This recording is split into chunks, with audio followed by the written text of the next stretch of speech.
مدتوں کے دکھ ایک لمحے میں ختم نہیں ہوتے. معافی مانگنے والا تو معافی مانگ کے اپنا راستہ آسان بنا لیتا ہے،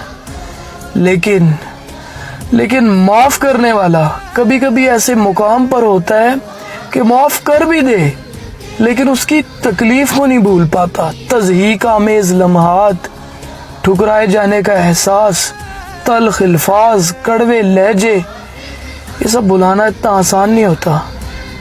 کسی کو معاف کر دینا بڑے حوصلے اور بڑے ظرف کی بات ہے.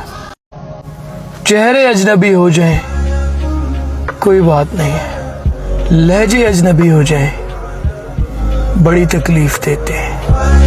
اللہ پاک سے شکوہ کیسا؟ میں اکثر سوچتا ہوں محبت کی بھیک ہم لوگوں سے مانگتے پھرتے ہیں اور محبت نہ ملنے کا شکوہ ہم اللہ سے کرتے ہیں. ہاتھ پھیلائے، ہاتھ کیا بلکہ جھولی پھیلائے کھڑے ہیں دنیا کے آگے، اور حالات کا شکوہ اللہ سے کرتے ہیں. امید لگاتے ہیں دنیا کے لوگوں سے اور شکوہ کرتے ہیں اللہ سے. اللہ کو اپنا تو سمجھو، دیکھو کیسے تمہارے ہر معاملات میں اس کی مدد شامل ہوتی ہے. جب آپ کو محسوس ہونے لگے کہ آپ ایک رشتے میں سامنے والے پر مسلط ہو رہے ہیں تو اس شخص سے تعلق ختم کرنا چاہیے.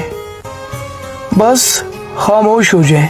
دیکھیں اگر تو سامنے والا آپ کی خاموشی سے الجھن کا شکار ہو تو سمجھ جائیں کہ تعلق بہت گہرا ہے، اور اگر آپ کا خاموش رہنا سامنے والا نوٹس ہی نہ کرے تو پھر خاموشی سے وہاں سے چلے جائیں، کیونکہ آپ وہاں سے کب کے جا چکے ہیں. مسئلہ پتہ ہے کیا ہے؟